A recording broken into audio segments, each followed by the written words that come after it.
How would you rank these first picks? I forget where I got this from, but this is not an original topic. I've seen it floating around for a few days. But it has a lot to do with because we're talking about the draft and we're talking about the draft lottery. So let's talk about former number one overall picks. How would you rank these former number one overall picks? Anthony Edwards, Victor Wembanyama, Cade Cunningham, and Paolo Banchero, 1 through 4. How do you put those guys in order? And this is just how they're playing at the moment, or Well, I potential. mean, How one of them's playing at the moment, so I mean, I mean, yeah, okay, no, yeah. I guess you could factor in playing for the moment and potential. okay. So I'm gonna do Wembanyama, Anthony Edwards, Paolo Banchero, Cade Cunningham. Ooh, Cade at number 4. Why is I that? have I have Cade last, because he's not showing me the potential. Like he's I think it was with Doc when he was talking about you don't see the fire in Cade. Like you really don't. You don't Ooh, see him. And from these other picks, dude, Paolo Banchero and Anthony Edwards just dropped 44 points on Denver. They just lost again. Now it's a 2-2 series going back to Denver. So everyone at work that I said that they were not going to get swept. You're welcome. Uh, but Anthony Edwards is proving himself that he belongs in this league, whether he's Michael Jordan's son or not, that no one knows.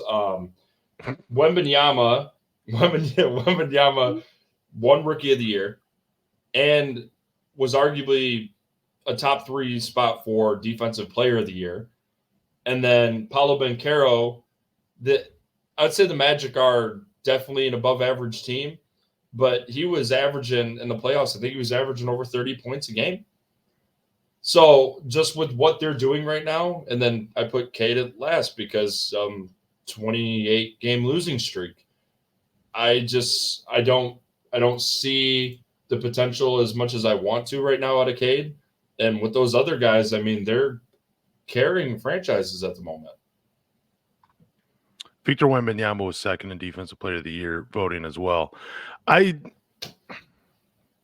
I would say Victor's number 1. Anthony Edwards is number 2 because I really think Anthony Edwards has launched himself into best 2 guard on the planet, at Yes. least for the moment. Even if it's Yes. only for like a couple seasons, he is the number 1 2 guard in the NBA. I don't care who else you're trying to take over him. It's Anthony Edwards. I would actually put Cade number 3 just because I've watched so much of him. And then I would put Paolo number 4, but it's so close between Paolo and Cade. I feel like their ceilings are a lot lower than Anthony Edwards and Victor Wembanyama for good reason.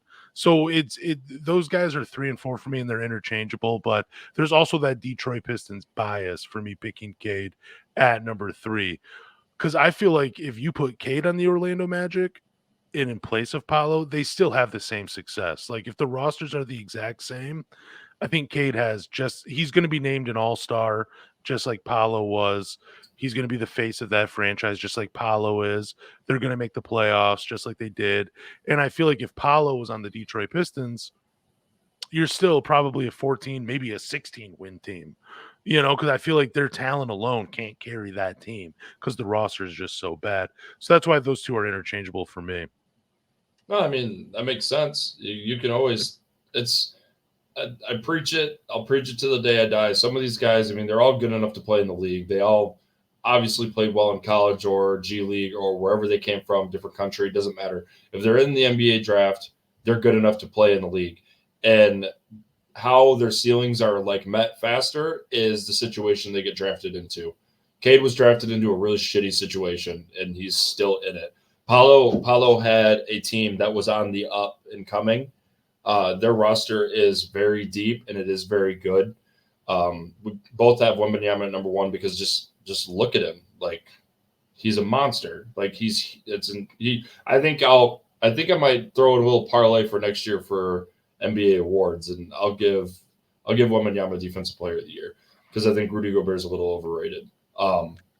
But Anthony Edwards, I think by next year, if we do this if we do this again with this like the next number 1 overall pick, I think Anthony Edwards succeeds to number 1 over Wembanyama because I think this is just the start of the dominance that he's going to be providing us in the NBA for the next 5 years.